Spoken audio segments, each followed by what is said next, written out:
Winners win. I'm a winner. We're going to win. Gators Breakdown. Because there's never a dull moment in Gator Nation. The Gators Breakdown podcast is ready to go. I'm your host, David Waters. You can find me on social media at GatorDave_GB. I caught myself. I changed it. I was afraid I was going to say the old one, but had to change it. Overdue. If you saw my tweet this morning, but at GatorDave_GB. And I'm joined by Will Miles at Will Miles SEC. Will, I had the SEC in the handle for the longest of times, of course. And I explained it this morning.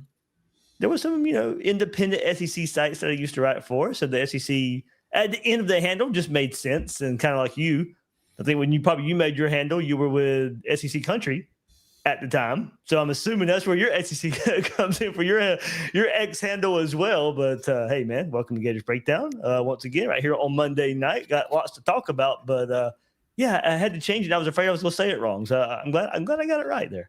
I mean, let's be honest. If you go online and just search Gator Dave, you will find it. You will find you right away, right? So, out of all the nobody yells, "Hey Gator Dave SEC" when they're on campus. It's always, "Hey Gator Dave," and when you're on campus hanging out with you, man, you hear that a lot. So everybody knows your Gator Dave. Whoever has the Gator Dave handle needs to just hand it over to its rightful owner at this point, man. Yeah, I didn't even try. Maybe it's available. No, I doubt it. But yeah, I'm sure that's been taken a long time ago. But yeah, I like the GB thing, part of it too. So of course, standing for Gators Breakdown right here. But yeah, here we are, Monday evening, of course, in our normal slot. We'll probably change some things around after the new year, but here we are on our Monday nights and post-championship week. Ahead of the college football playoff, but of course, Florida hiring Jon Sumrall last week. He's been on the job officially a week now. Lots to get into with that. Some comings and some goings for the past staff, mostly goings from the past staff, not being retained here from Jon Sumrall. We'll get into all that. We'll get Will's thoughts on Brad White and Buster Faulkner being the coordinator hires here for the Gators. Still waiting that official word for Buster Faulkner, but and I know I put out there this morning that a 24/7 Sports Southern Miss mod writer thought that Faulkner might be in conversations for the Southern Miss job. I don't think that's going to happen. So, but I think it's going to work out here for Florida, Buster Faulkner being the OC. We'll get into all that, get Will's thoughts on that. And then we're going to do it anyway. We know it was an ugly season. We know we fired Billy Napier, but we're going to review the season through our over-unders as we do every year. And of course, you guys know the storyline of the season. You know our expectations this season, and the over-unders did not match it whatsoever. We'll get to poke fun of ourselves for a little bit. Well, if they have us on LSU Tigers breakdown, I'll be incredibly accurate because I do remember claiming that Brian Kelly was going to get fired in our over-unders episode. I just wasn't.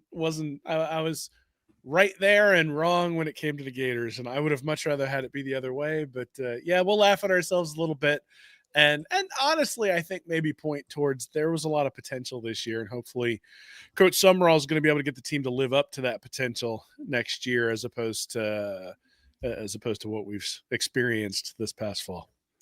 Yeah, for sure. So plenty to get into right here on this episode of Gators Breakdown. Everybody hit that like button, subscribe, of course, right here on Gators Breakdown YouTube. If you're watching us live, thank you much. Leave some comments, and like I said, it has to be in a super chat for me to make sure we see it if the comment section gets crazy tonight. But you can sit there, help us out, like, subscribe, comment right here. And of course, go join Gators Breakdown Plus. GatorsBreakdownPlus.com. Starting at $3 a month, access to the Discord, ad-free episodes of Gators Breakdown as well. But lively conversation following all the all the moves made today on the coaching staff for the Gators. As I said, mostly to do with who was going to be retained from the old staff. Not many, of course. We'll see what that means in the next day or so as well as we finish that up. But that conversation happening pretty I mean, just so much talk, right there on the Discord. I'm trying to keep up with it all, but we were having some fun there tonight before we went live. Everybody was sharing posts from years ago for whatever reason from Twitter. And we just had a little bit of fun there tonight right here. And hey, some new merch. Go to gatorsbreakdownplus.com. Go to the top and click on merch, or the link is in the description right here. You get the Move Back You Suck shirt. Come get some shirt. I'll play on Sumrall's name there, and the GMFG hashtag that Jon Sumrall likes to use. I'll give you guys an idea of what that means, and I'm sure you can figure it out there. But just some new stuff right there. Shirts, hats right there. Gators Breakdown merch. Link is in the description to get your Gators Breakdown merch. Will, let's get to it a little bit. And the biggest story of today, Gerald Chatman being retained by Jon Sumrall and the new Florida staff. Dave Caldwell, general manager, of course, as well. Not so sure how much of the staff hires he has control of. So mostly I think Jon Sumrall, Brad White, of course, the defensive coordinator, decided to keep Gerald Chatman right here. And look, of course, just finished the second season. It really helped develop guys. You go back to last year, Cam Jackson, Caleb Banks last season. Unfortunately, we didn't get to see the payoff for Caleb Banks this year, playing mostly injured and really playing against LSU in the last two games of the season against Tennessee and Florida State. Still could see the type of player he was, just a little bit he was on the field. But we wanted a whole season of what we got in November of Caleb Banks last year, and certainly not able to see it this year. So without Banks, of course, it's a defensive line that had to rely on Jamari Lyons, Brendan Bett, Makai Burrow, Brian Taylor, Jeremiah McLeod, Joseph Mbachu. So I think he's recruited well in his 2 years in Gainesville. Not really high numbers, but landed of this last class, Kendall Guerville, a 4-star, of course. Mentioned Mbachu, mentioned Jeremiah McLeod. They were in the last class. But, you look at this year and Brendan Bett, Makai Burrow, Jamari Lyons, Brian Taylor, those 4 guys combined for 101 tackles, 10 tackles for loss, 7 sacks. So as we'll get into it, we'll go through the staff, the previous Napier staff, nobody else being retained but Gerald Chatman. Yeah, I mean, if you figured if there was going to be anybody retained, it'd be on the defensive side of the ball, right? I mean, that's the area where not just this year, but last year was the strength of the team. When the defense played well last year and the offense was able to hold up its end, Florida went on a winning streak. And when the defense played well in spurts this year, and I was obviously one of the people who was more critical of the defense this year, but when the defense played well this year and the offense struggled, that's when the team struggled as well. So, yeah, I don't have major problems with anybody on the defensive side of the ball being retained. I think there's certainly improvements that can be made on that side of the ball, and White is going to be expected to do that. I mean, you look at overall just in FBS, they gave up 24 points per game, which is 63rd. Start looking at yards per play, they're up in the 70 or 80th ranked defenses in that side. So this was not an outstanding defense, but I think if you were to ask most people around the country, who did you have to game plan for? Who did you what were you afraid of? I mean, just go ask Texas, right? The people they were afraid of was not the secondary. It wasn't the Bryce Thorntons and the Jordan Castells and the Devin Moores and those guys. Those were places where they said, hey, can we attack? When you sat there and said, okay, who do you need to stop? It was the Bankses and the Tyreek Sapps and Makai Burrows and all those guys. And if you could control Florida with a little bit of a running game, then everything got ugly pretty quickly. So, yeah, I mean, I'm not upset at Chapman being kept. I think it's reasonable to keep a guy up on the defensive line. And really, to me, this is almost sort of you need to match attitudes when it comes to these guys that you keep on, right? You opened up Gators Breakdown today with that winner's win, so I'm going to win. Anybody who doesn't have that attitude probably needs to go out the door. And there's probably some guys who are really frustrated on the staff last year with, some of the things. I'm sure that things get a little bit lackadaisical whenever you go 4-8 with that much talent, right? And I mean, we've sort of made fun of it, but also sort of criticized it. The idea that, it takes the bye week in order to get everything set and in order to play well and all that sort of stuff. And so, you hope that mentality gets weeded out. And yeah, I mean, I suspect that, we see this every time there's a coaching change. Though there will be like one or two guys who stay, and sometimes those guys will end up staying with the staff the entire time, and sometimes those guys were just sort of who was available, like they're the least objectionable alternative when it came because there wasn't another person who jumped out at that particular position. And then the other thing that we don't know is, who is Florida going to try to retain on that defensive line? And then are there particular people there that they think keeping Chapman in the fold will make it easier to retain guys who are up front as well? Because again, if you're thinking about where the strength of Florida's defense is, that's really where the strength is there in linebacker. And so, if you've got the ability, if you're going to lose somebody because you don't bring in, or because they love their coach and they might go someplace else, then this is a way to keep them. But, again, I'm not emotionally committed to anyone on the coaching staff at this point, given how far they've let us down over the past couple of years. So, I am really take it or leave it. Mostly leave it on the offensive side. That's the reality, right? If Sumrall had kept somebody, you'd go, okay. But if he keeps somebody on the offensive side of the ball, you go, well, that's a risk. That's interesting. But there might be a couple of guys who stick around. We'll see. Yeah, we'll get into that too. And I think it really comes down to, so the thing that we always sort of criticized with Billy Napier was the reason he needed the offensive coordinator was because he had to delegate those responsibilities so that he could be the head coach. And, I think that's honestly the job. It's the job of the head coach. And in many ways, it's the job of the coordinators. Like those guys need to be able to delegate certain responsibilities and trust their guys that they're going to get the job done. So Buster Faulkner coming in on the offensive side, if there's a guy on the offensive sideline that he thinks he wants to retain, that's fine. So long as he's the one calling the shots and he's the one delegating the appropriate level of oversight to that particular person. Same thing on the defensive side of the ball. It's not like Chapman's going to be calling the plays, right? I mean, his job is going to be like, how do you relay the information that White is trying to get across to his players? And Sumrall being a defensive-minded head coach. In a way that is relatable and clear and all those sorts of things, right? And so to me, this still comes down to, we'll be talking a lot over the next couple of years, I'm sure, about how much ownership does Sumrall have. Not like what he's responsible for. He's responsible for everything. Yeah. But in what areas does he actually have his hands on it? And in what areas has he delegated responsibility? Think about Urban Meyer. Like he had his hands on the special teams. Yeah. He delegated the offensive everything pretty much to Dan Mullen. And that didn't mean that he didn't make fourth down calls. And that probably didn't mean that he didn't make suggestions in meeting rooms and all that sort of stuff. But at the end of the day, Urban Meyer's job was to give Dan Mullen the best players in the country and then say, cook. And so if Sumrall does the same thing with Faulkner and White, I think we're all going to be happy. Yeah, for sure, for sure. So, of course, the other part of this is who was not retained. And all we got word of who was retained was Gerald Chatman. There might be some other names. We don't know about Russ Callaway. And Will, you and I were talking beforehand. There is a history with Buster Faulkner back at Valdosta State. There was a little bit of crossover time when Faulkner just got into coaching and Callaway was a player at Valdosta State. So there's a little bit of crossover. There's some air raid background principles that date back to Valdosta State. That crossover between the two could make sense in some ways for Russ Callaway to be retained in that manner. Does that mean go back to an analyst as a tight end coach? Can he go somewhere else if that's not good enough? Who knows? But there's a little bit of crossover right there with somebody who already is on Florida staff.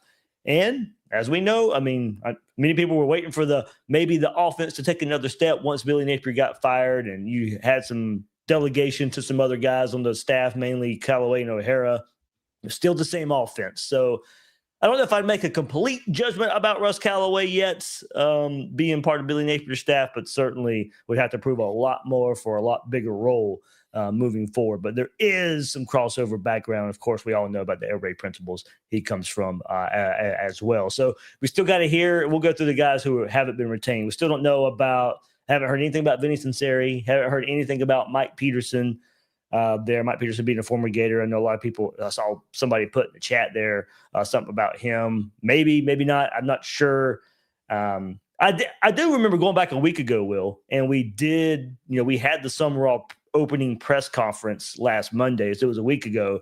And I did see Chapman in the same room we were in. I saw Mike Pete toward the end. He may have been there the whole time, but I couldn't see back toward the back door where I saw him when I left. He may have been in there the whole time as well. But Chapman was the first coach of Billy Napier's staff that I saw in there. So Maybe it's related, maybe it's not, but he was one of the ones I saw in there last week. Well, good. I mean, so I do think we should take a minute to say that, I know there are a lot of people who have disdain for Billy Napier. There are things that Napier did that I certainly don't like. What I will say is that Sumrall's ability to keep the recruiting class together last week is directly tied to that staff acting in a professional fashion, right? Correct. Like those guys all stuck it out. They made sure that, I'm sure the players had sort of clear line of sight to who their position coaches might be and, and connected them. They did the right thing, right? Which, I mean, obviously they're incentivized to do because that stuff gets around coaching circles. It's a very small, incestuous world within all of those coaching circles. At the same time, it's easy to if a company let me go, a little bit bitter on the way out, I can understand that. So I think that's the first thing is that I think we need to commend the staff for both the players playing hard the last 4 or 5 games of the year after Billy Napier was let go, and then also the professionalism with which they conducted themselves as this transition has been going on, right? Because the transition isn't complete because we got our coach of the playoff next week, just not with our team. So I think that's the first thing. But the second thing is like, it's not like Billy Napier's staff was getting raped and pillaged for talent, right? I mean, we were like reaching back the other day for when was the last Florida assistant who really got a major step up. And I mean, the only ones we could really come up with, I think you came up with Jeff Collins, and somebody pinged me afterwards. I think it might have been Nick Knudsen pinged me afterwards with Dan Quinn. And I'm like, we're going back to Dan Quinn and Jeff Collins for the coordinators who got big time jobs. And so, they're just, I don't know that these guys, like right now, given the Napier stints on the program right now, are necessarily going to be in high demand. Now, maybe at James Madison, these guys will have a job. Jacob LaFrance is already there. Well, there you go. So, I mean, I think we'll see. Our criticism of Napier was that he didn't adjust and that he trusted his friends. So we'll see if that continues as he takes on this new role. But again, I'm not heartbroken that any of these guys aren't coming back, given what we've seen on the field. I mean, the last 4 years have been underwhelming. Like, we had 1 year that gave us a little bit of hope, and the other 3 were just you, me, everybody else flailing at straws, trying to come up with something that it's like, well, maybe there's something on the back end here. And, the reality is, and we'll see when we go over the over-unders, we were, or at least I was drinking the opium coming into this year and was sorely, sorely disappointed. So I'm sanguine about a brand new staff. I mean, same thing with a brand new coach. I think Sumrall made it very clear that he's not just going to hire his buddies. At the same time, you are going to bring in people because everybody in these coaching circles knows somebody. But if Callaway is staying just because he has a history with air raid principles and Buster Faulkner, that's the wrong reason to keep him.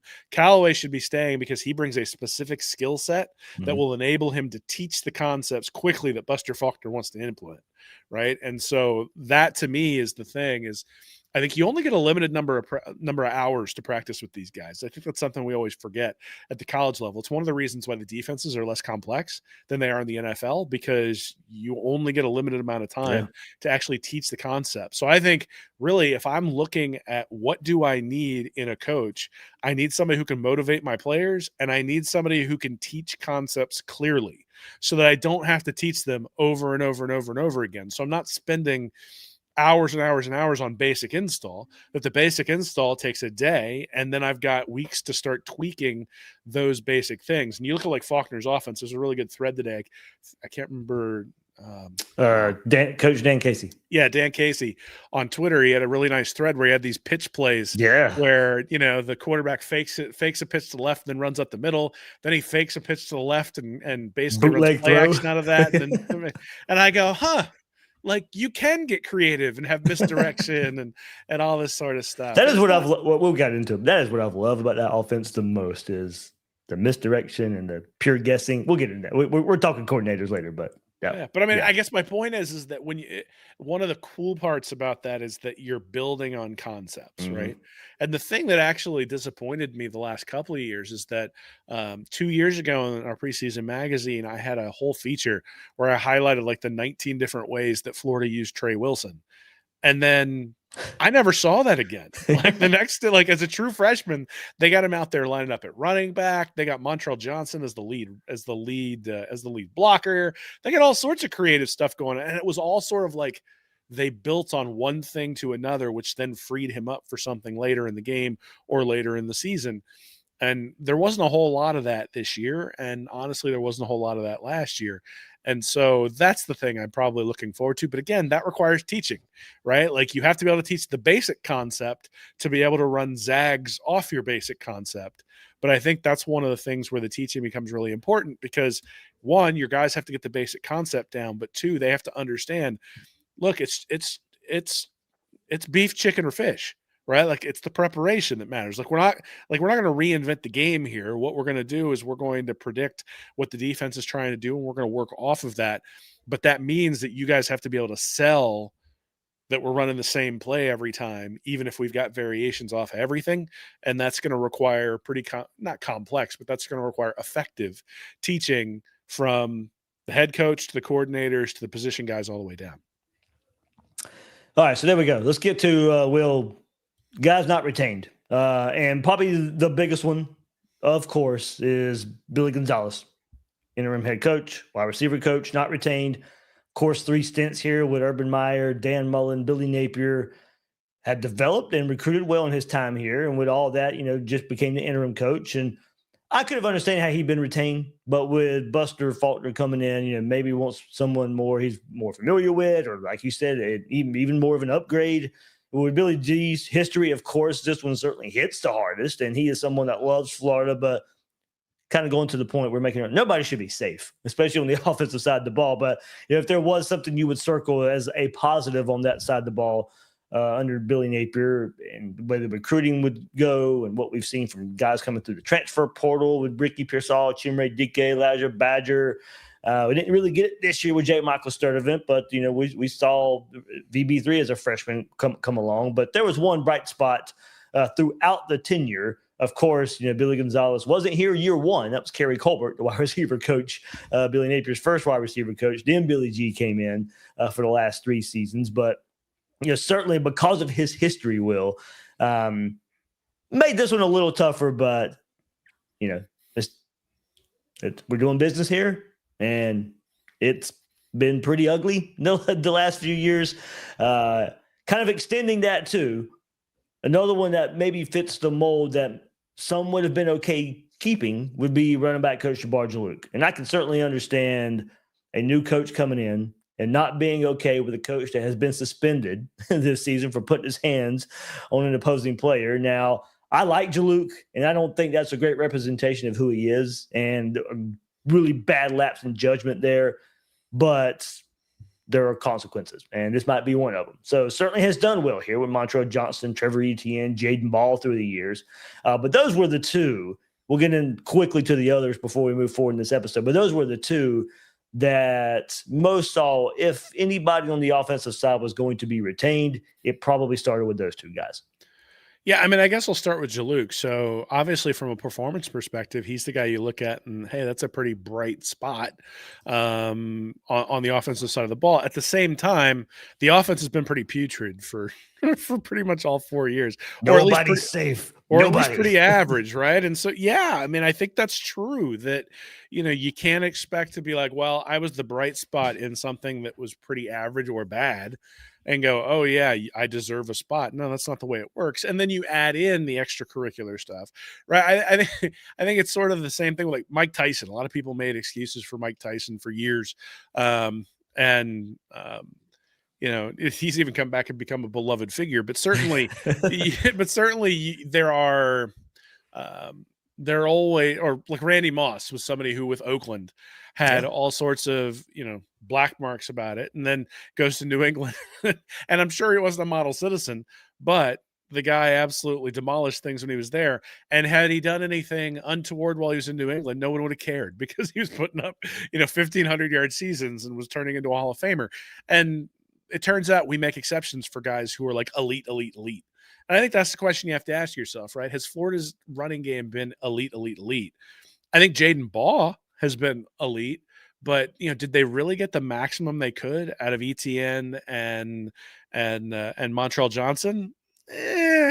I think that those guys were good. The question is, did we get the maximum out of them, or could another running back coach have gotten the same out of them? I don't necessarily know. The identification, the relationship, bringing them in as recruits, certainly that plays a role in some capacity, but it's also becoming less important in the NIL era where it's much more about how much money do you have left than it is, do I like the head coach or the assistant coaches in that spot?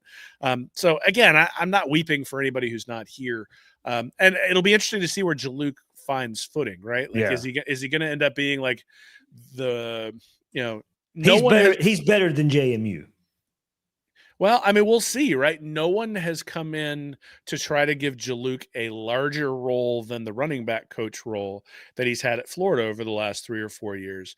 And I think that's telling. I think, same thing with Billy Gonzales. He's been a wide receivers coach for a really, really long time, going all the way back to with Urban Meyer at Bowling Green in 2001 and 2002.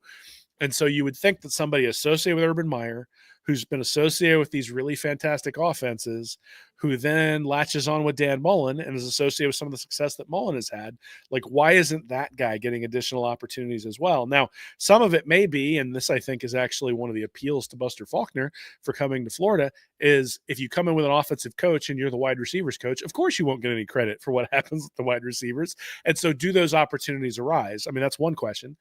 The other part, though, is did opportunities arise, or like you think about the Curt Cignetti story that everybody tells this year about him betting on himself and going back to Division III or something like that, and taking a major pay cut when he was at Alabama because he wanted to bet on himself. And so, there's a lot of security in being a wide receivers coach, that more so that, the wide receivers coach at the University of Florida gets paid pretty well. It's a pretty good living. Do you want to deal with the headaches of being a head coach or a coordinator or all those sorts of things? Those are always open questions as well. So, I mean, look, Florida's wide receivers have been okay over the course of the past 6, 7, 8 years. They haven't been like, I mean, the last guy I can think of on that side of the ball who was like a game changer was Antonio Callaway. And I don't believe, Billy Gonzales was Mississippi State then. Yeah. Are you going recent Florida? Yeah, I'm just saying recently Florida, like, who was the last game-changing wide receiver? Game-changing? Mm-hmm. Who was like a guy who, like, you threw him the ball and he took it to the house and you were like, whoa, didn't expect that at all. Maybe Kadarius Toney? Probably. But even then, I mean... That's where I would go. I mean, Pearsall was really good. But to your point, a threat to go to the end zone, a threat to make something happen every time, I'd go Toney. I'd go Toney. Well, and if you're going to have an offense predicated on 3rd and 12 screens, you better have somebody who can take it to the house, right? So, I mean, maybe it'll end up being Dallas Wilson and Vernell Brown Jr. or Vernell Brown III, right? I mean, that might be – we might have 2 of them on the roster right now. But we'll see, right? I think that's the thing that who has come in with a profile that was meh and has built into something – exceptional. I think DK is probably the only guy where you can say, like, his play at Florida was leaps and bounds where it was at Wisconsin. Now, he did have a good year at Wisconsin when Mertz was there, right? And then he comes to Florida and all of a sudden is playing pretty well with Mertz there. And then it Freddie Swain, Josh Hammond. Guys who could take it to the house? Oh, no, not take it to the house. No, I don't mean it that way. I just thought you meant kind of were something, and I think Billy G got a hold of and made him better. Yeah, I mean, look, this is not to be like a Billy G crap session. I think he's done a perfectly serviceable job, right? I think, again, if I look on the offensive side of the ball, I struggle to find where Florida has like truly differentiated itself. But that's sort of the thing, right? Is that like a new voice probably requires new voices. Yeah. Right. On the defensive side of the ball, I think you can look at the defensive line and go, I'm okay with that voice staying. But I look at the offensive side of the ball and like the complete inability of some of the running backs to be able to pick up pass protection being one of the reasons why they weren't necessarily in there all the time. Some of those wide receiver screens end up being really, really good if those wide receivers can block. So that you can pick on any of the position coaches. I think it still all comes back to Napier and still all comes back to, hey, you got to be able to coach this stuff the right way and translate that coaching to your assistant coaches to be able to drive it through. But I mean, anybody who's ever come across Billy Gonzales, there are a lot of people who have been coached by him, who were even like advocating for him, like to get a look as the head coach. Yeah. And you're sitting there going, okay, well, I'll at least listen because you're somebody who was coached by him at some point along the way. So clearly, a very, very well liked individual. He kept the team playing hard throughout the end of the year. So if Jon Sumrall had decided to keep Billy Gonzales, I would not have been like, pounding my fist on the table saying, how dare he keep him? And there are a couple people where if he kept him, I'd be like, what are we doing here? But, again, I'm just not I'm not emotionally invested in the success that Billy Gonzales has had at Florida. I think he's done some good things. And I think there have probably been some things where I would have liked to have seen, more of a jump. And I mean, this year obviously is one of those when we're thinking about Sturdivant and some of the other guys, but obviously that's all tied with the quarterback too. So, I wish him well. I hope Billy Gonzales ends up somewhere good for him. I hope he doesn't just go to UNLV as the wide receivers coach. But hey, there's worse things than to go hang out in Las Vegas and make $800,000 while you're coaching wide receivers. So hopefully he ends up in a place where he's happy. For sure. And quickly, just a comment here. Kenny Roberts says, Dave, what do you think about Ike Hilliard or Rito Anthony for wide receiver coach? Ike Hilliard, maybe, of course, in the NFL right now with the Falcons, I believe. Rito Anthony, I don't think is coaching. The only other Gator out there would be Dallas Baker, who's coaching wide receivers at Baylor. If you're looking at any former Gator in that regard, those Ike Hilliard and Dallas Baker would be your routes to go. Yeah. But yeah, I'm just because they're Gators. Yeah, no. I love them.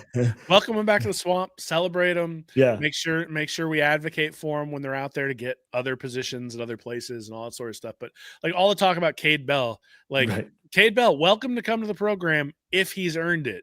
Right. Jed Fish, welcome to come to the program if he's earned it. But that's the reality. Is just because someone has been at Florida in the past. I mean, these guys get paid an awful lot of money. Sumrall staff has $16 million is what he's been allocated to hire these guys. They're getting paid an awful lot of money to coach football. And so you need to get the best of the best of the best because as I was told, winners win.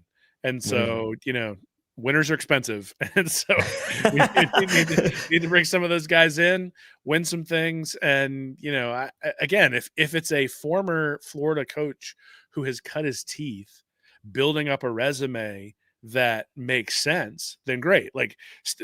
If Steve Spurrier had won an ACC title at Duke, I think that's a much more difficult play to make than it is a guy who's turned around Duke, right? Yeah. And by the way, just as a side note, how awesome is it that Manny Diaz won an ACC title before Miami, huh? So, sorry, got to get that one in. There we go. And I have been reminded in here, I completely forgot, Ike Hilliard did get fired from the Falcons this year. So there we go. But yeah, former Gators, as Will said, got to earn it. Not just because you had a Gator on your chest at one point does not automatically mean you get a job. All right. We'll speed through this to get through the rest of the episode here. Not retained still right here. Rob Sale, Jonathan DeCoster on the offensive line. No surprise here whatsoever. The calling card was supposed to be recruit and develop. And you still had a lot of experience on the line this year. The development didn't pay off at the level we wanted it to. Still had some good spots, bright spots with, of course, Jake Slaughter, who's got, I think, recognized for Remington Award finalist today.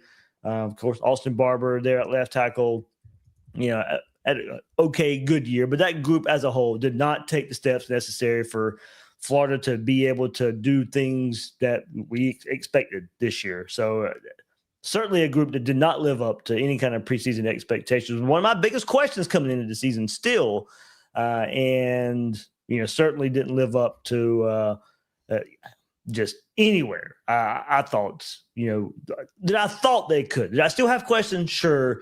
I had the questions with I expected them to actually play good this year. I did expect them to take those steps. They did not. So no surprise whatsoever. Rob Sale, Jonathan DeCoster not retained. Robert Bala, their linebacker coach, not being retained either. That's the words we've gotten so far today. Like I said, we mentioned the other ones who we got. I think Ryan O'Hara took out Florida in his ex-bio, so it's like he's on the way out as well. No surprise there. So like I said, we'll hear about Russ Callaway, Vinny Sunseri, Mike P. I would assume Tuesday, Wednesday. But the big ones here: Rob Sale, Johnson, and Coster along the offensive line. Yeah, I mean, look, I think it was we had very high hopes when Osiris Torrance came in and was immediately awesome as a guard transfer. You're like, hey, not only can they identify, but they can build. And this guy is going to be a, first team All-American. He's going to be, he's going to get a brick. And hey, if they can do that the whole way on the offensive line, how awesome will that be? And then guys like Devon Manuel came in and they had Damian George come in. And you're like, okay, these are guys like higher profile programs that they were coming in from, and the expectation is that these guys can identify and train these guys, and all of a sudden we'll have an offensive line that's dominant, and it just never materialized. I think there were times where the offensive line looked good. I think there were certainly stretches where Florida was able to run the ball. That Florida State game a couple weeks ago, right? That's one where you look at it ended the season on a high note. Yeah, I mean, but at the same time, like got dominated by LIU game 1. Miami, both times they played Miami. Texas A&M the last couple of years. Yeah. It turns out that when you're only what you're supposed to be 50% of the time, the staff gets fired. Like that's how it ends up. And again, I mean, I think we were all very encouraged by the early signs that we saw when we were thinking about guys like Osiris Torrance. We kept waiting for Cam Waits to be that next guy, right? And it just Bill Sykes, our buddy, has been harping on this for years, and Bud Davis has taken up the mantle, just harping on high school recruits on the offensive line. Those guys tend to transfer less. They also tend to not play until you get to sophomore, junior, senior year. So, you retain them more from high school, and then they tend to also pay off more when you get them from high school on the offensive and defensive lines. And, to be constantly rating the transfer portal doesn't necessarily work real well there. And look, I mean, this year was the year, right? 4 of the 5 guys returning. You had an All-American at center. There was an expectation that 2 or 3 of those guys was going to take a step up, and that even if there was an injury or two, Florida was 6, 7, 8 deep at that position. And if that's true, then we would have seen more guys playing when guys were struggling. I mean, like you said, the LIU game, but even more the Miami game after that, where, essentially right tackle was like a turnstile. And, for all the criticism that we can level at DJ Lagway, and he certainly deserves some and got some, I do think that very early on in the year, when he could not be protected, did then play a role in some of the regression that we saw all the way throughout the year. So that falls on these guys, and they know it. That's the way the business works, right? So again, it'll be interesting to see where these guys who are let go get picked up, and what the college football, or just generally football industry, thinks of the Florida coaches now that they're out on the open market. Do they get gobbled up by SEC rivals? Do they get gobbled up by Group of 5? Do they have to go to be an analyst somewhere for a year? Are there folks in the NFL who want them in as position coaches? Like, where do they end up? I think that'll tell you a lot about the perception of those guys and the job that they've done. Because probably, analyzing that on a play-by-play or snap-by-snap basis, not necessarily something that you or I are equipped to do, other than looking at it and going, not great. So. For sure. All right, plenty more to get into. We get Will's thoughts on Buster Faulkner and Brad White, the coordinator hires there. I've talked a lot about it in the last week or so. Get Will's thoughts, of course, and then we'll go look at our over-unders. But before we get there, everybody, of course, it's a college football playoff. It's time for that CFP. And look, it's a great time to get in on all the betting action right there at MyBookie. You got Oklahoma favored by 1 at home against Alabama. Texas A&M home favorites by 4 over Miami.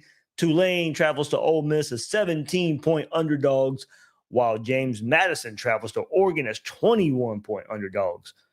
We'll go to MyBookie. One account, one wallet. You bet football and then spend some time hitting the slots. Get in on those casino games there. You don't have to switch apps. You don't have to jump to another platform. Straight up action right there at MyBookie. Get in on the NFL action as well. MyBookie has it all under one roof. Game lines, player props, and more. NFL Super Contest, Survivor Pools. Get it all right there at MyBookie. It's your one-stop sports book and casino in one. If you're new to MyBookie, use our promo code Gators, and your first bet up to $500 is fully covered. Make your play. If it doesn't hit, you get it right back with a bet back bonus. So sign up at mybookie.ag with promo code Gators and claim your bet back bonus. Will, simply, how do you feel? Buster Faulkner, Brad White, the hires right here, the coordinator for the Gators, and your mic is on mute. So I am naturally pretty pessimistic about things in general. I keep hearkening back to when Will Muschamp was hired, and everybody got really excited when he brought in Charlie Weiss as the offensive coordinator, when he brought in Dan Quinn as the defensive coordinator. And let's be honest, Quinn turned out to be a pretty solid hire, right? The defense was really, really good. Weiss turned out to be a disaster on the offensive side of the ball, and then Muschamp spent his entire tenure trying to find somebody. Apparently, even Lane Kiffin with some of the reporting over the last couple of weeks or so. Brent Peace, Kurt Roper. Yeah, so I think there's this thing where like you can. So last week, I think I was basically like, look, Sumrall might be good because we've looked back. Like I've tried to look back and figure out how can somebody be successful as a head coach, and I haven't necessarily seen like some giant statistical profile that helps me understand it. I think the same thing can be said for offensive and defensive coordinators. You look at their profiles, what they've done before gives you some confidence that you know what they're going to do. Like I remember when Todd Grantham came to Florida, it wasn't that I hated Todd Grantham as a defensive coordinator. It was that it was pretty clear he wasn't a difference maker. And that was the thing, is I was like, Florida needs a difference maker on the defensive side of the ball. And they don't have that. I think Florida, the last 2 years, Florida 47th in 2024 and then 82nd in 2025 in yards per play allowed on the defensive side of the ball. Brad White made an instant impact when he went to Kentucky. That Kentucky defense, though, has fallen off the last couple of years. So, in terms of his overall ability to recruit, his ability to recruit the right guys for his system, I think I have a lot of confidence in his ability to teach his system. Right? Because you don't come in year one to have a giant jump without being able to come in and teach your system. And I think Florida's actually been missing that the past few years, because if you think about it, like Patrick Toney comes in, everything's terrible. And then Austin Armstrong comes in and everything's terrible. I don't know that it's necessarily like those guys know football. Right. I think what really separates the sort of mediocre coaches from the good ones is their ability to transfer that information to the players and allow them to retain it, such that you don't get a bunch of busted coverages everywhere, so that the safety trusts that the linebacker is going to be in the right spot and vice versa. And so to me, that's the thing that I think White's profile kind of shows me, is that year one, he's going to be able to come in and transfer that information. Now, the question is, why has the defense over the last couple of years at Kentucky fallen off? And, is that a Mark Stoops thing? Is that a White and Stoops are sort of are at odds in terms of what should be run? Is it that people have caught up to the scheme? Is it that he doesn't have the horses, that they haven't adapted to NIL as quickly as some other folks have? And since, they haven't brought in the right guys, I mean, you think about some of the guys they had there 3, 4, 5 years ago who were just, absolute nightmares where you had to double team. There isn't anybody on the Kentucky defense right now that you feel like you have to double team. So, but at the same time, there isn't anybody on the Florida defense right now that I would point at and say, oh yeah, you have to double team that guy. And so to me, those are the two things. Can you teach and transfer that information? And then are you going to adjust to your personnel? And I think White checks the teach box. I think the last couple of years make me a little hesitant on the adjust to personnel part of it. Good point there. And let's dive in even more quickly just for a second, Will. I sent this to you, but thanks to Dave Bartu from Matrix Analytical, and we have a by the numbers look that we can use here. And if you guys don't know the work Bartu does at Matrix Analytical, they are the source of the most advanced staffing analytics in college football. And you reached out to me to share some of their work. So there is a link in the description to join his Patreon or purchase the article by itself, and it is worth it. And now is the time to join his Patreon because this data is unmatched. And we'll preview Brad White here so you guys can get a preview of what to look for. But he will have ones coming out about Jon Sumrall and Buster Faulkner next. So he wanted me to get that out there. Will, you've taken a look at it. I certainly wanted to share just a bit of it here. The bottom line, he says, Brad White delivers significant SOS adjusted defensive improvement, plus 43.8% percentile points versus his predecessor, elite performance in years 1 through 4 of defensive coordinator tenure, followed by a sharp decline in years 5 through 7. 2025 season represents worst SOS adjusted performance of tenure against toughest schedule faced. Profile indicates strong scheme installer with clear diminishing returns after year 4. So, of course, that's just been the what on face value what has happened there at Kentucky in the pre-White era. Their assessment was poor. He gets there from 2018 to this past season, 2025. The assessment's been good. The peak years at Kentucky, 2018 to 2022, were elite. And then the decline from 2023 to 2025. And Will, some other points. I don't want to give away too much. We have a little deal here, and he just wants to give people. I really, guys, there's a lot of good stuff in this article. So I definitely want you to, if you can, afford a few dollars there to go read it. But Brad White's analysis here by Dave Bartu, just really, really, really good. So the one part, Will, he did mention the Josh Allen factor and kind of going to your point about having to double team somebody and that opening up the defensive front there for Kentucky. Trying to go through it here. The expectation. Now, this is where I wanted to go. Since he has strategic implications for hiring institutions, what this data predicts. Year 1 expectation. High confidence of immediate improvement. Historical pattern shows a plus 20 to 25% SOS adjusted performance in years 1 to 2 at new installation. Fresh scheme typically catches opponents unprepared. Will, where I'm going to fight back on this a little bit. Brad White's in the SEC. Brad White is going to another SEC program. So it's not like this is going to be completely new. Now, maybe going to Florida, having different types of personnel, being under Jon Sumrall, maybe there is enough newness where this fresh scheme typically catches opponents unprepared. But if it's very similar to what Brad White ran at Kentucky, then maybe this year 1 expectation can be stunted a little bit because coaches already have, conference coaches already have a pretty good background on what Brad White likes to do from his Kentucky days. You're on mute again. I'm going to figure that out at some point.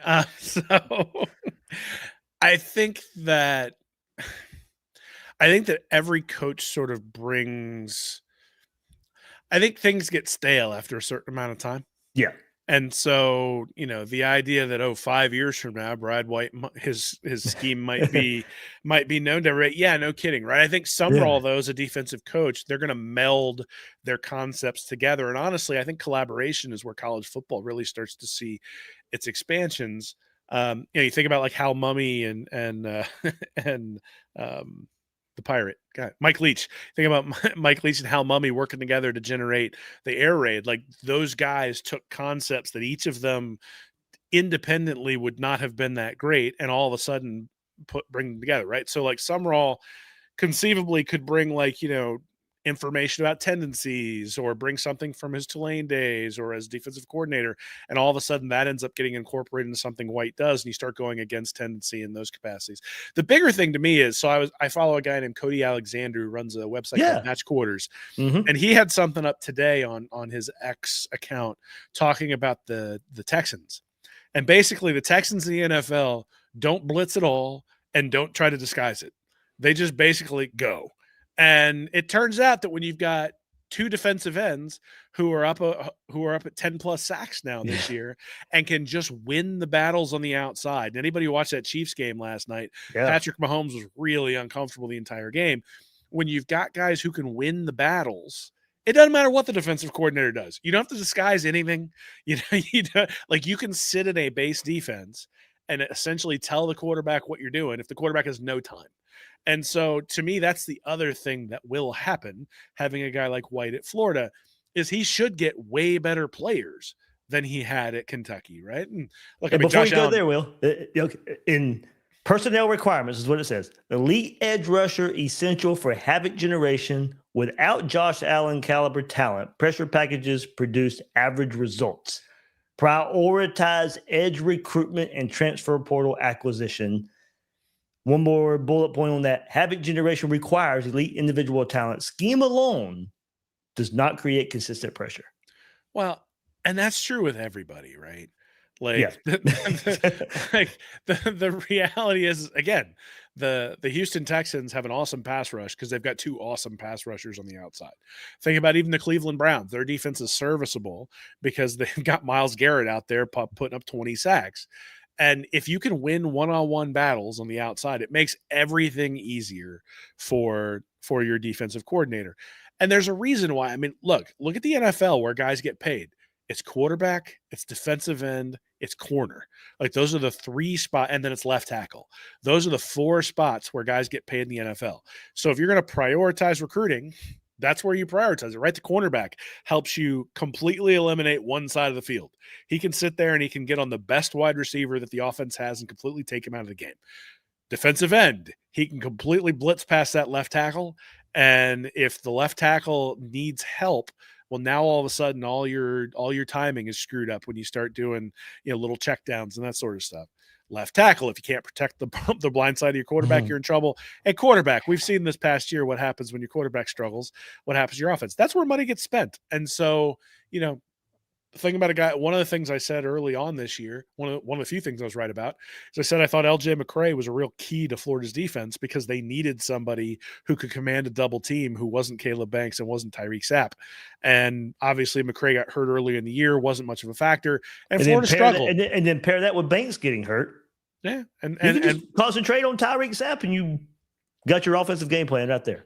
Yeah, but I think fundamentally though, this is the thing, right? Is that we talk about recruiting as a matter of like stacking guys, right? And so when one guy goes down, you got the next guy up, or at least the drop off from guy one to guy two is much, much less than what Florida has experienced over the past few years, where if one guy gets hurt, all of a sudden, there's no productivity behind the person who comes in. So that'll be something that White obviously has to do. I think he will have better players than he did at Kentucky, though that's not to say anything bad about Josh Allen or some of the other guys who've been there. And I think Sumrall, who also is, has like some Kentucky in him too. There'll be some of that. Like, I think the guys have So to me, it's always a question of, do you have similar principles? And then can you adjust off the principles? And then can you teach it? So I think I'm comfortable with the teaching aspect of Brad White. I think if Brad White is going to be unsuccessful, it'll be because of an inability to adjust and an inability of Sumrall to make him adjust. But I'm trusting that, Sumrall's bringing in a guy who he thinks has the similar principles, but is going to be able to adjust to both the personnel and the reality of college football, which is that offenses today are different than they were 5 years ago.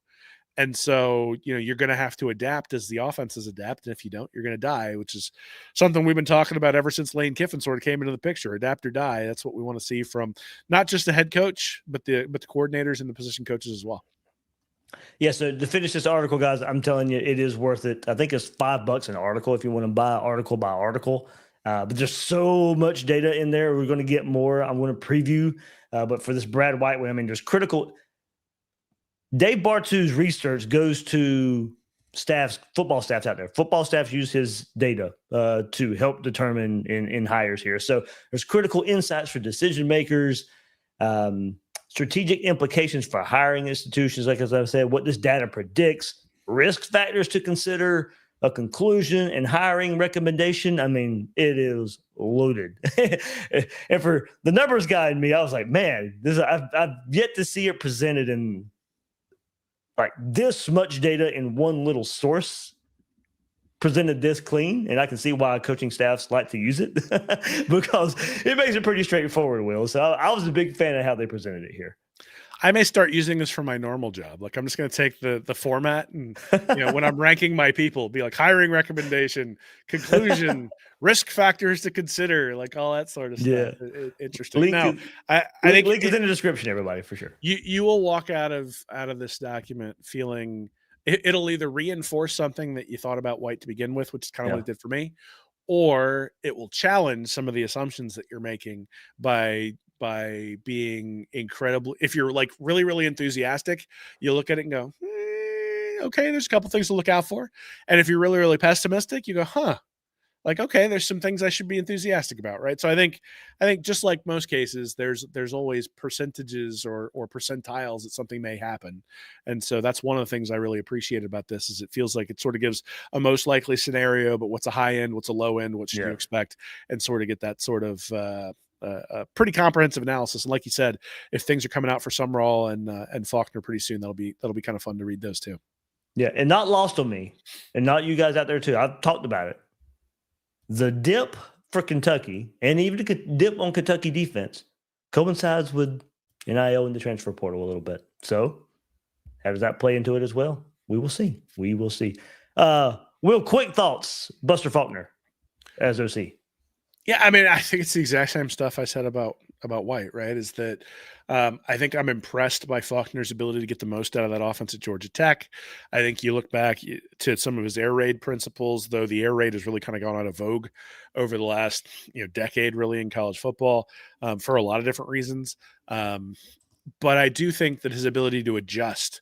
And again, I think one of the things I haven't really had a chance to look at with Faulkner is sort of what happened when he walked in the door at Georgia Tech, right? Like, did they immediately take a step up in terms of offensive performance, or was it a slow burn? Because I want to separate the can he teach it versus can he adjust? And I think the can he adjust, I'm actually more comfortable with Faulkner than I am with White. The question I have is, can he teach it? Because obviously offense becomes complicated. And if you think about the people who are going to be in that quarterback room competing, look, I suspect DJ Lagway is going to be in there. I think there's a good quarterback in there. The question is, can Faulkner pull that out of him?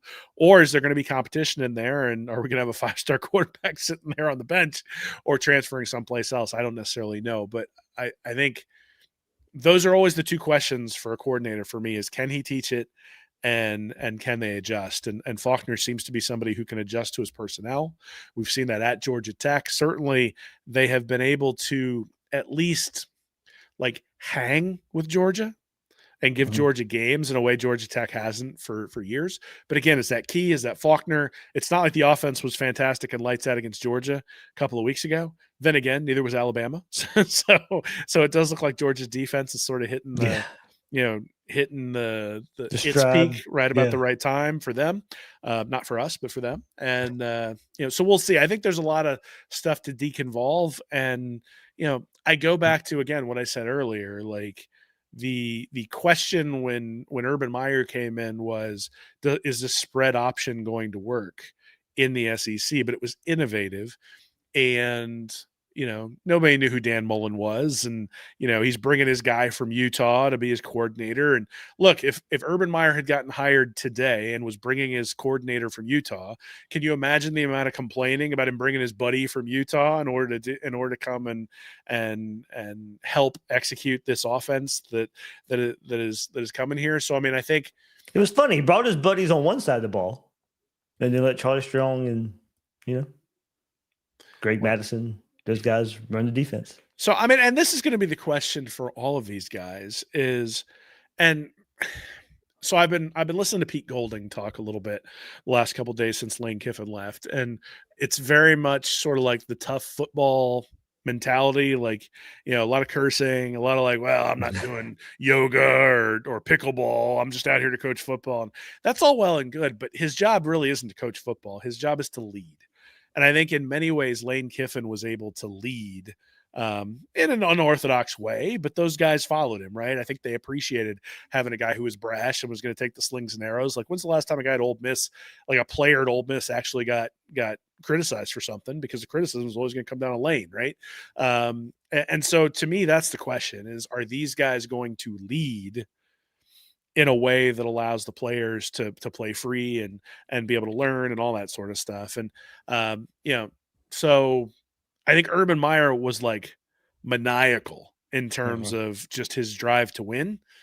And that's one thing, but can you lead and get people to follow you in that maniacal nature? And I think, honestly, if you're looking at the difference between him and Dan Mullen, some of it is that maniacal drive, but I think some of it is also getting people to follow. Right. And there was never any doubt who was in charge when Urban Meyer was the head coach.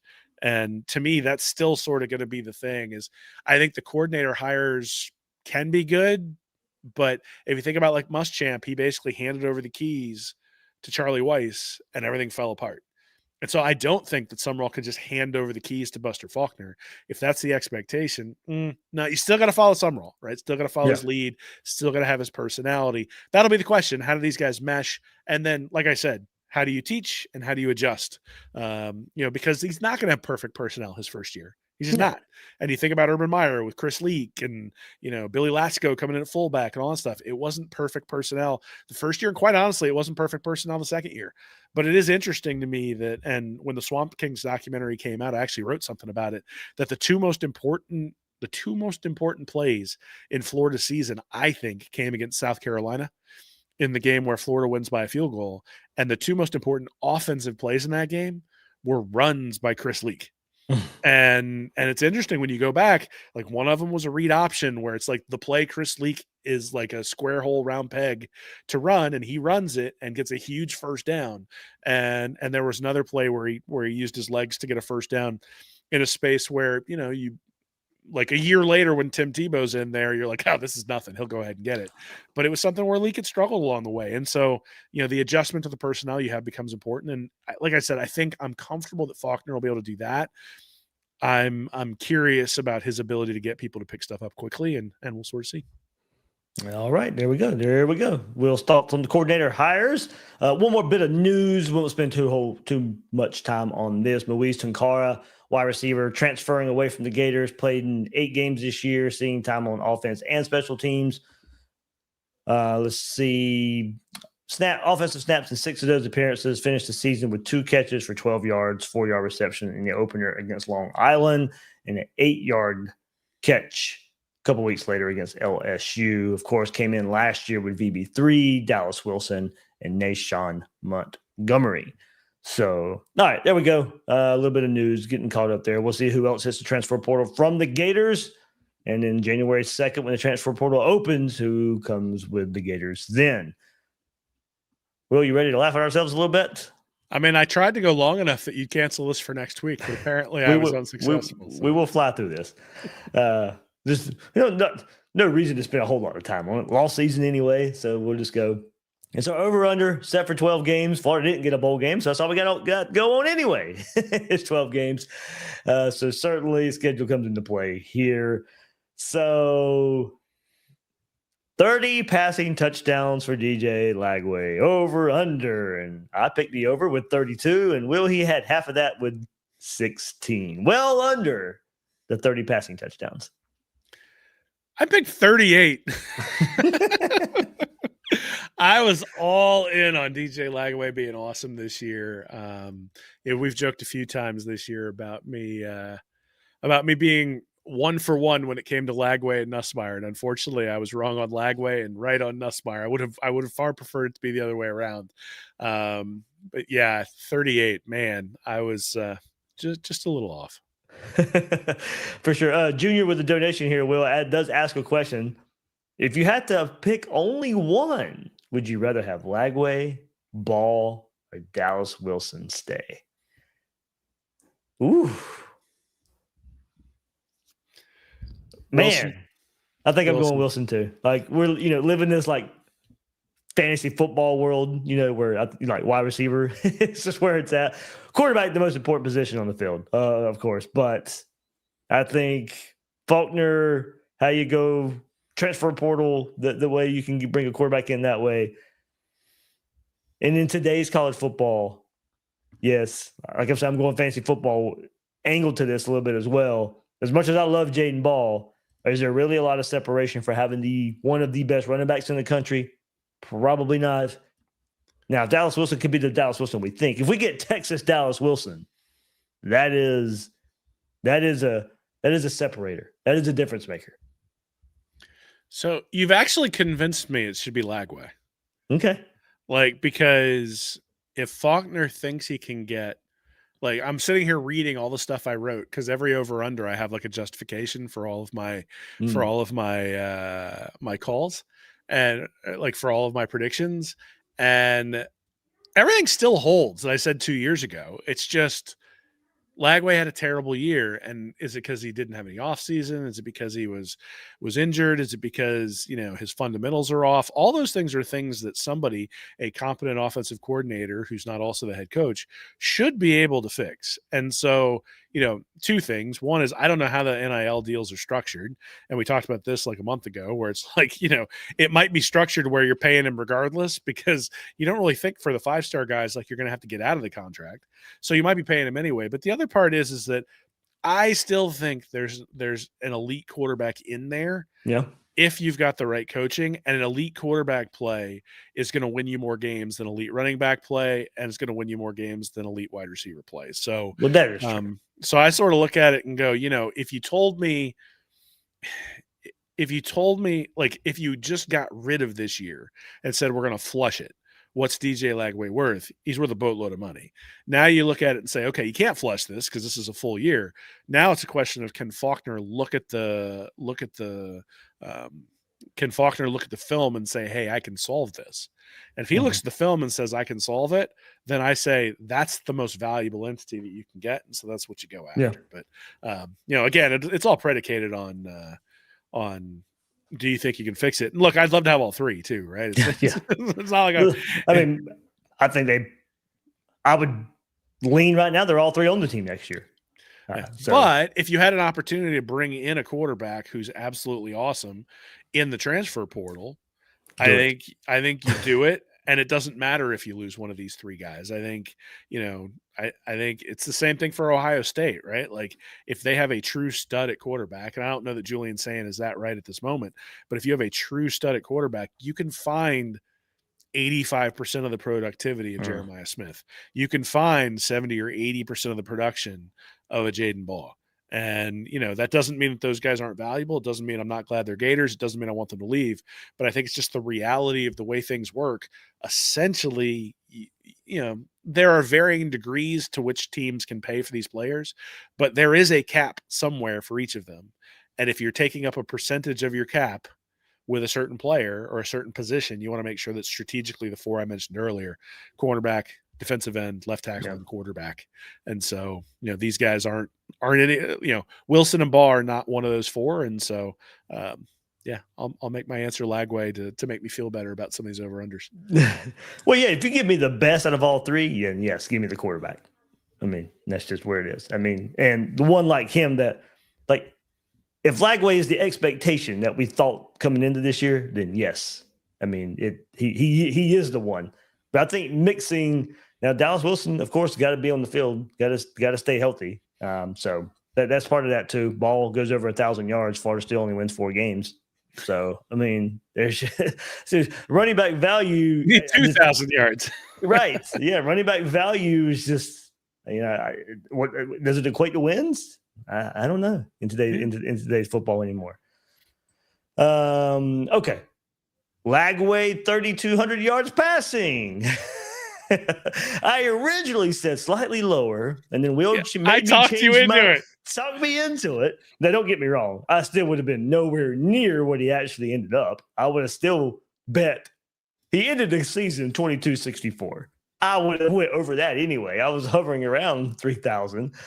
So I said slightly under 3,200. You talked me into it, Will, to go over, but nowhere near it. Nowhere near it. Well, I mean, so here's the thing, right? It's Lagway in his first year averaged 10 yards per throw. Lagway in his second year averaged 6.7 yards per throw. And so, you go back to pedestrian, and that's where we sit. Now, I will be interested in going back and looking at the season a little bit, because that 6.7 is up from like halfway through the year. Mm-hmm. And I do, he did start to hit on a couple of longer ones as the season went along. I still think his mechanics looked off. I still think there was some wonkiness going on there. But the throw that he hit to Sturdivant down the sideline against Florida State was a beautiful throw. I had like a direct line of sight to that one. And I originally thought he overthrew it when he let it go. And then I was like, oh man, that was an awesome throw. The way he got it. So, 6.7 yards per attempt is kind of average.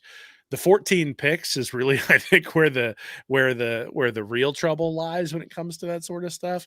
Up to completion percentage 4%. So I mean, I think we all look at this and say this is a not wasted year, but we didn't see the jump that we would expect to see. But I think also it's easy to forget that Joe Burrow, when he came from LSU or when he came from Ohio State to LSU, had kind of a pedestrian year his first year with LSU, and then all of a sudden became Joe Burrow. And I remember even thinking I missed on that one because I thought Burrow was going to be awesome. And I remember after that first year going, man, he just didn't do it that first year.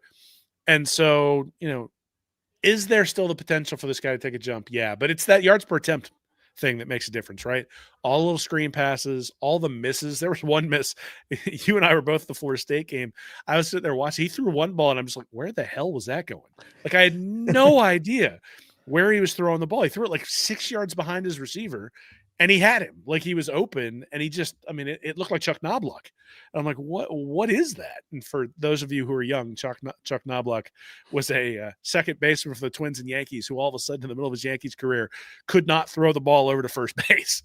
And it was like, great hitter, could not throw the ball to the first baseman when he got a ground ball. That's my worry when it comes to Lagway. Is it looked like about halfway through the season, maybe even a third of the way through the season, that he was starting to get a little yippy. And I do think that started to come back a little bit towards the back end. But yeah, it's that 6.7 yards per attempt, man. That's why he wasn't anywhere close to 3,200 yards passing. And boy, did I miss that one. Yeah. Yep. Average 175 yards rushing a game, 156 in 12 games a season ago. So it was under 175. I talked myself that the offensive line was going to be better, especially in run blocking. I thought they'd take the steps there. You had the combo of Jaden Ball, Jacoby Jackson. We didn't know about Jacoby Jackson's injury, of course, at this time. So I said the over 175 rushing yards a game. Well, Florida 136 on the season. Hey, I got one right. Finally, I got one right. No, so actually my justification for this one made sense. So what has happened historically for Florida is that you need a running quarterback to get in that 175 to 200 yards per game range. Yep. And I didn't expect Florida to expose Lagway in the running game too much. And until Billy Gonzales took over, they didn't expose him at all. And so, in fact, I think that's one of the reasons why Florida struggled as so much offensively early on is they didn't have any counter when Lagway couldn't beat zones by having the quarterback run. And they finally started to break that out once they, once Billy Napier was no longer there. But the idea being you need a quarterback who can run to get to 175 yards rushing per game these days in college football. And so, there's a reason why Dan Mullen's teams always have really effective running games because the quarterbacks always run a ton. And, I have no problem having a pocket passer, but it does mean that you can't really rely on sort of those easy yards coming from the quarterback. If Florida had like a Tommy Castellanos, I think they might have probably would have gotten to 175 yards game. Yeah. The question is, does Castellanos get you to where you want to be? And that's not necessarily true either. So not critical, obviously, for the, I guess if they'd have been 175 rush yards a game, maybe they win a couple more games because they were only like 120. But I think, I'm going to stick with that logic year after year after year is if we got a running quarterback in there, I might say over, but otherwise, no, probably not going to happen. Would any running back average 15 carries a game? Well, Jaden Ball averaged 18, aided by Jacoby Jackson going down. So, of course, that goes a long way into this. So an injury had to happen to get there. Regardless, I think a lot of us wanted it to happen anyway. And in a Florida State game was a great example. If you feed him and the offensive line is where it needs to play like it can play, then you might get that type of performance. But still, a lot of times, even when we didn't get that performance from the offensive line, we still wanted to feed Jaden Ball a bit. That would help calm DJ Lagway down, would help DJ Lagway cut down on some interceptions that were, adding up earlier in the season. But there we go. Would any running back average 15 a game? And Jaden Ball did with 18. I'm not sure he would have gotten there if he hadn't had the 38 in the last game. Good point. It isn't. He was right at that. 18 against South Florida, 10 against LSU, 12, then 27 against Texas. Oh, it turns out we won that one. 23 against Mississippi State, won that one as well. 38 against Florida State, won that one as well. Amazing, right? It seems like so. It's always that question of correlation versus causation, right? Like, Yeah. are you running the ball a ton because you're ahead and you're able to run the clock, and when you're ahead, you don't get away from the run. Versus if you're behind by if you're behind by 30, obviously you're not running the ball very much. Like, yeah, but he had 18 rushes for 96 yards against Tennessee in a game where they just got absolutely plowed. So I can envision a. So I'm glad they gave him more than 18. I missed that one because I just said under because I refused to fall for it. Because we put this one in here every year, and Nate always has them at like 13.5 for every running back. It just turns out they ran out of running backs this year, right? It turned out that there was such a difference between Ball and everybody else. They had to give him the ball, especially towards the end of the year. And actually, I said I understand the question, but I won't dream of a 27 carry, 246 yard performance until I actually see one. And I was there for it. So this is fun. I like going back and seeing my ridiculous takes from 6 It is fun. It is fun. Any wide receiver 65 catches. You and I thought this was going to be too high because Florida had a lot of options. Well under VB3 leading the way with 40. I don't know if anybody knew a true freshman would lead the way with 40 catches on the year. But of course, you had some injuries to deal with Trey Wilson, with Dallas Wilson, a little bit with VB3 as well. In the season. So injuries playing a part here as well with this one, but no wide receiver. We didn't pick this one, or I didn't pick this one. No wide receiver was going to get 65. I don't think you did either. Nah, I was under on that one. Yeah. It was interesting. Only 43 guys got there last year in all of the NCAA, and only 2 in the SEC. And so that was one of those where it was like, those were teams. You'll have to bring it down to 50 next year. Yeah, well, those were teams that were behind, and they were teams that had limited options. And so I said, hopefully Florida's neither in 2025. And here's the biggest oof of all. Offense, 33 points per game. I picked over at 34, and one more time, oof, 21.5 points per game. I had him at 38. It turns out if we'd have played like 9 quarters, we might have gotten there. But scared money don't make money. Man, it's yeah,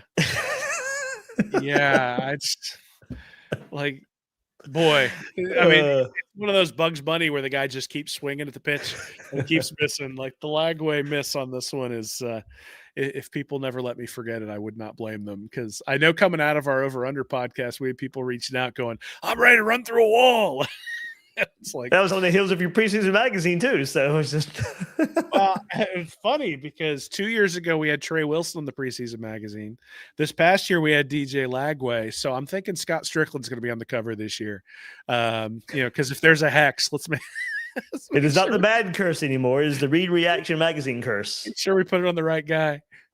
Put George on the cover. Kirby's going to be on the cover. Somehow, some way, let's make it make sense. And George is on the cover for Read Reaction next year. I'll be a little worried if the first game he gets run over on like a punt return or something. Like turn him off, be like, oh boy, I got some power here. So. Yeah.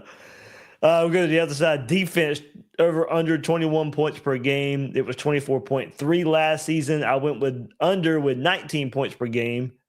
That didn't happen. Nope. Defense gave up 24 points per game over the 21. Yeah, I said over, but I said slight. So 21 points is a top 20 unit. I thought Florida had a difficult schedule. I thought offenses were going to be catching. We're going to be playing catch up, but I went over on that one. So hey, I got another one right. Yay, here we go. Over or under 32 sacks. Well, Florida had 38 the year before that.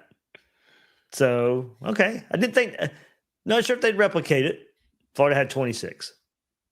So, the funny part is, I think I thought Florida would repeat that. No. Yeah, I did. I said Florida would repeat with 38, and Florida had 26. So here's what I said, because I picked the under. I said this is a pick where I really stink at this particular number because I miss it every year. So I said, I picked under to make sure that if I'm wrong, I'm happy. And then it turns out I was right. So you were right. Great. Are you happy? No, not at all. Not at all. Turnovers. Over or under 17 turnovers for the Gators defense. I went over with 20, and the Gators hit the over and under number, Will, Florida had 17 turnovers. Or Florida caused 17 turnovers. I had under because they got a bunch of turnovers 2 years ago from fumbles, and those tend to be kind of fluky, and so you expect them to sort of come back to the mean. The fact that they hit the number, I think, is sort of indicative of that. But I think the defense had some really key turnovers at times. The bend but don't break aspect of it, I think, we're sort of right in line with what we thought we were going to see, and just sort of all comes down to those first two, man. Yeah.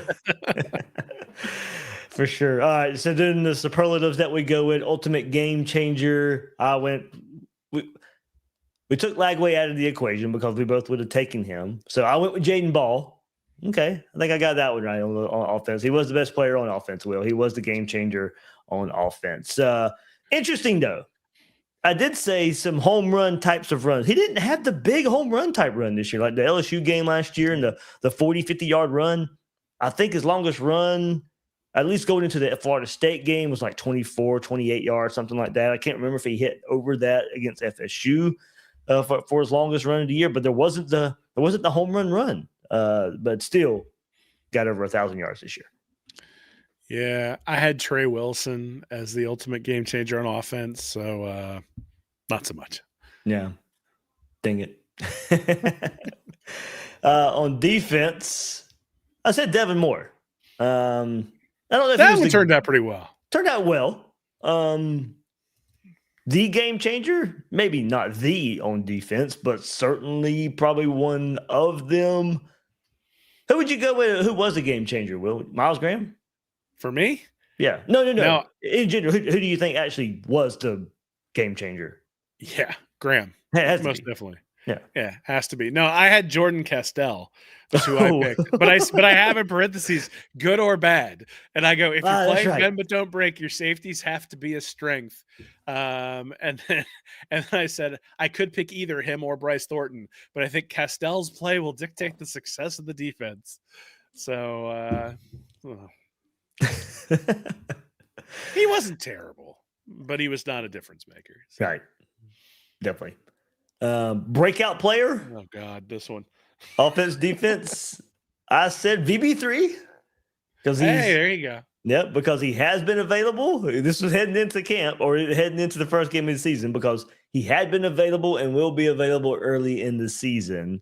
So ended up going VB3, and then I also said watch out for him on special teams, and there it was.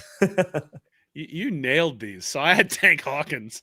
So, not so great there. And I'm not even on you on that one. It's just I like to have him get more opportunity. I thought. Yeah, I thought he was going to be the deep threat.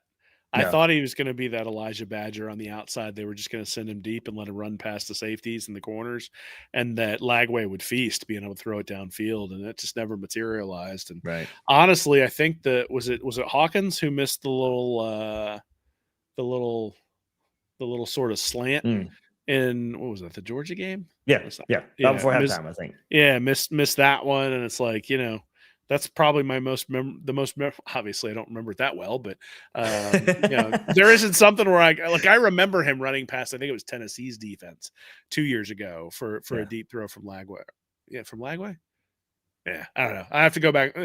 I expected the speed to really be able to take control this year, and it just did not. So you nailed these, man. Defense. Breakout on defense. I said Jaden Woods.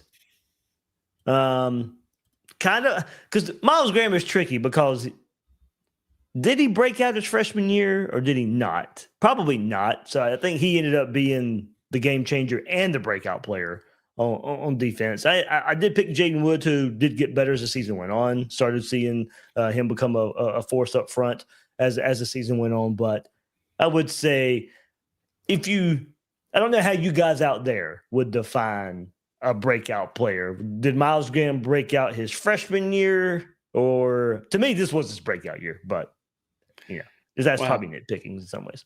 You were way closer to being right with Jaden Woods than I was with my pick of LJ McCray. Oh, okay. Who did Never not break out. It's funny. He was seen by 24/7 when he came as a 5-star as a guy who would need a developmental year, but projected as a first-round pick. That's what they wrote on 24/7.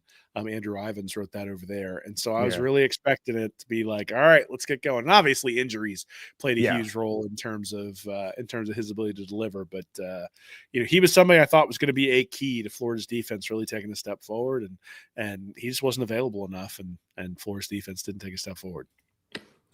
For sure. And the big one I missed, best new face, I went J. Michael Sturdivant, and he did not live up to the transfer billing of the Elijah Badger, Chimere Dike, Ricky Pearsall, the receivers that came in through the transfer portal on the Billy Napier. Was not able to repeat that. Was one J. Michael Sturdivant. So best new face, I think, probably ends up going to the freshman Vernell Brown III.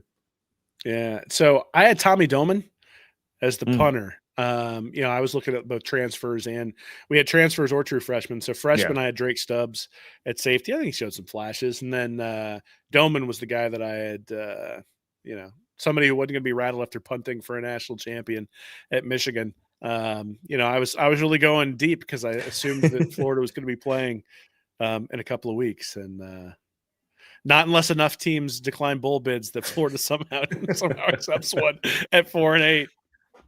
Oh Lord, what a sad state of affairs our great sport is in right now. There's some solutions here, man. Just nobody who makes the money actually wants to implement it. We're gonna finally get back to my proposal that I had last year of making bowl games to start the next year. There are so. I mean, do you want to hear my proposal to fix this? 5 minutes. That'll give us an hour and a half. Yeah. So, okay. So there's 67 teams in the Power 4 conferences right now. Fill them all up to 20. Then split them into 2 divisions. Yep. So you've now got 80 teams, 8 divisions, 10 teams each. And you play the 9 teams in your division, and then you play 3 across in the other division to get to 12. And then you seed them 1 through 4. And so you have a 16-team tournament where nobody in any of the conferences has ever played each other, right? So like the SEC would split into an East and a West. But if the East was way worse, they would get like the 3rd and the 4th seed in the overall tournament, right? Mm-hmm. And so then you just play a tournament out of there. And the number 3 seed from one conference plays or I guess it would be the 5 seed from one conference, plays the 5 seed from another conference for a bowl game. And you're not eligible for the playoff unless you played in the bowl game the year before. So tie the bowl, all that stuff to the actual tournament that you're going to get in. You have tiebreakers like the NFL. You decide, best record against division, like however you want to do it. So there's no committee. There's none of that crap. There's no voting. It's what's your record against very common opponents, right? Because you played 9 identical opponents and 3 from across. And then some years, you're getting rid of some traditional rivalries there, though. You certainly are, but I mean, Is come Florida on, playing dude. Florida State every year? Probably not. Maybe, but is it better than JMU being a 25-point underdog in a playoff game? Like, I understand what we're trying to do with that, but the reality is by being more inclusive, they've set up. Like, there are games in the playoff that are worse than bowl games we've had in the past. Yeah. And now you've got teams like Notre Dame who first off, who want to operate in this weird independent state where they don't actually sit in a conference, but they want the ACC to advocate for them. Yeah. So that's all ridiculous. And again, I don't think any of this will happen. Right. And To your point though, I read it during my bookie ad read. Tulane, 17-point underdogs to Ole Miss. JMU, 21-point underdogs to Oregon. Yeah. That is your playoff, folks. I mean, look, those teams might still win. They have an opportunity. Like, those teams are going to win from time to time, and you got a little bit of a Cinderella factor and all that stuff. I hate this incessant arguing where the coaches go out and have to be like, well, I know we lost 3 games, but it was to tough teams. Like, come on. Like, well, we won't play Ohio State then. We're going to take our bowl and go home. Like, that stuff drives me crazy. But I think in some ways the incessant, debate over it actually drives eyeballs. And for sure. And so in That's many ways, that stupid Tuesday show exists for the last month of the season. Well, right. So, we even say it for Gators Breakdown, right? Your moniker, never a dull moment. And if it was 6 weeks into the season, we're like, well, shit, we're in the Citrus Bowl because we're not no better than the 6th seed. Like, you lose the ability to have some of those arguments up at the top when you make everything clear. Like, no one is arguing, oh, well, the Chiefs are better than the Steelers, so even though the Chiefs have a worse record, we should put the Chiefs in the playoffs. But no, there are defined rules at the start of the season. And because of those defined rules, there's no argument. And I think, college football, it would behoove them long term to set that up. The problem is that the minute you start setting that up, you're moving towards professionalism and having to pay employment benefits and all the stuff they've been avoiding for, 100 years. And has been like, it was slowly creeping up on them until 3 or 4 years ago, and now has greatly accelerated. But, the guys who are making money make money regardless of whether the bowls fall apart, regardless of whether we keep traditional rivalries. I guess my thing is you can even set it up to have like traditional rivalries in bowl games if the teams don't make the playoff, right? You can have like traditional rivals are going to play in a specific, or maybe even in the home stadium. I don't even know, right? I get it. I mean, if you lose Florida State, you lose Florida, Georgia, like those things are all part and parcel to college football. But, it used to be that, that Johnny went to class and didn't make any, all he got was a scholarship. So it's not like things haven't changed. I just sort of look at it. That's another angle where we lose the sanctity of what made college football special. And that is the regular season. And that is your rivalry games. Just to appease a playoff. We've already lost that. Right? Like the fact that we were arguing, or I wasn't, because I didn't care. I felt like we were arguing versus like an 8 and a 9 seed in the NCAA tournament. Like these guys aren't even going to win the thing anyway. Like, what do I care if JMU goes instead of Notre Dame, or if Miami goes instead of Notre Dame? Like, maybe I'll end up with egg on my face, but I don't think those guys are winning it. I think they have the ability to win one game. I don't think they can win consistently. That's why you end up losing to those crappy non-conference teams that Miami loses to, or the crappy conference teams that Miami loses to every year. It's because they're just not consistent enough to put that together. And one of the arguments we make about the SEC is that you have to be that kind of consistent, right? The reason Alabama is in, other than the bias that people think might be attributed to Alabama, the reason Alabama's in is because if you look at the middle of their season, like the advanced statistics for the teams that they played over and over and over and over and over again were very good. So you can sit there and say, oh, well, they only won by 3, they only won by 6, they only won by 9, whatever it is. But the fact is they beat quality teams in the middle of their season. And, you look at Notre Dame, they blew everybody up by 40, but they didn't play anybody. So, after they lost the first 2 games to teams that are in the playoff. So, I mean, those are unequal schedules, but also I think fundamentally we've already, like, the fact that Notre Dame took their ball and went home and isn't going to play in a bowl game means that we've already sort of destroyed the sanctity of the regular season. I actually, in some ways, like that the regular season matchup with Miami was used in this case, because at least that game meant something. Yeah. Like, otherwise, if they'd have just put Notre Dame in over Miami, that game wouldn't have meant anything. And let's be honest, the entire system would have blown up with what Greg Sankey would have done if Alabama had been left out. Oh, yeah. Like, the reason Alabama's in there isn't because of some Alabama bias. The reason Alabama's in there is because the SEC holds the playoff by its balls. Yeah. And so if they had left Alabama out, there would have been hell to pay. And the other conferences don't necessarily want Greg Sankey leaning on the scales to make things more SEC heavy in the future agreements. So if that would have happened, I don't know what the playoff looks like next year. And I don't know if there's an SEC championship game next year. Yeah. I mean, but now, this might be contracted, and that's just, that's just talk. I'm sure it is contracted, but have Mississippi State play Arkansas for the SEC championship. Yeah, they'd have some kind of big meeting between SEC, ESPN, all that stuff if Bama had lost in the SEC championship game and not made the playoff. Well, and look, I think the fact that Alabama didn't move at all after losing and getting dominated in that game, I understand why people are upset about that. But part of it is that we just have a structure that makes these comparisons necessary. And that's what, I mean, I have been saying now for years that I think they're going to move to an AFC, NFC model at some point where the SEC is one side and the Big Ten is the other, and that they're just going to gobble up the big TV markets as we go.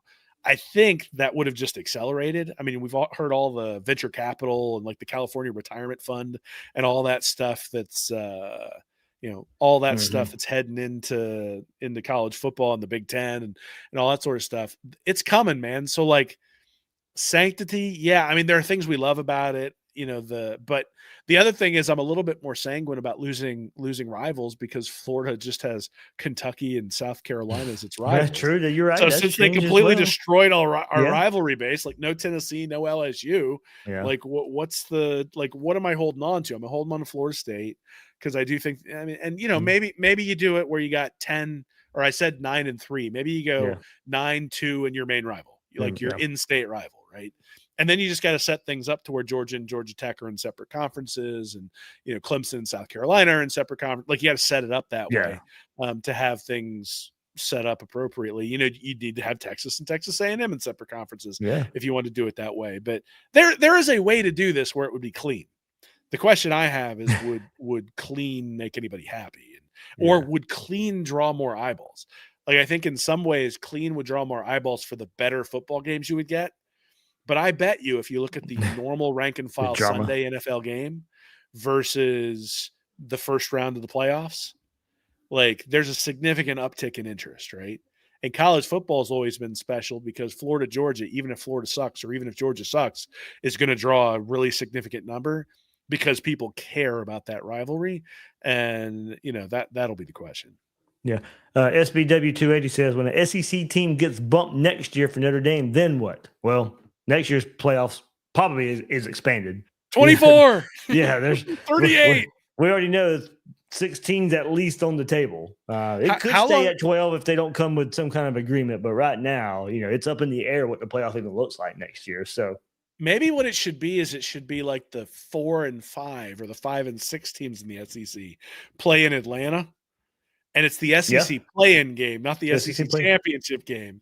And then whoever wins that one. So it would have been like what, Texas and Missouri or something play in that game for Georgia, Bama, Texas A&M, Ole Miss Vandy and Texas rematch. Vandy and Texas rematch for the last playoff spot. Honestly, that would have been a hell of a lot more entertaining than a game that we basically knew meant nothing. I mean, they're sitting there flashing up on the ESPN broadcast or the ABC broadcast that, Alabama's a 94% chance of making the playoff, regardless of the outcome of this game. And I'm like, well, so what the hell am I watching this for other than just if I'm curious about the football game, right? And, it had an NFL feel to it, right? Where you're sitting there like week 4 and Buffalo's playing like the Ravens. You're like, oh, this is a pretty cool game. This might be something that we see in the playoffs. Right. But no matter who loses, it doesn't matter. Right? Like they play the next week and they're all probably going to make the playoff. Now, maybe not Baltimore this year, but that like the Bears played the Eagles last week. The Bears beat the crap out of them. What does that mean? Well, nothing, because the Bears lost to Green Bay this week. So anyway, so we went 10 minutes because whenever you say 5, I do double dip. Yeah, I know. All right, good stuff. I think we try and get some of the playoff talking here, but another long episode right here. I mean, there's just a lot to talk about right now, so just where it goes. All right, everybody. Will Miles, you got anything else, man? Nah. All right. There we go. At Will Miles SEC right there on X. Follow me at GatorDave_GB right there on X. I'm David Waters, host of Gators Breakdown, and that will do it for this episode. Guys and girls out there, thank you for watching.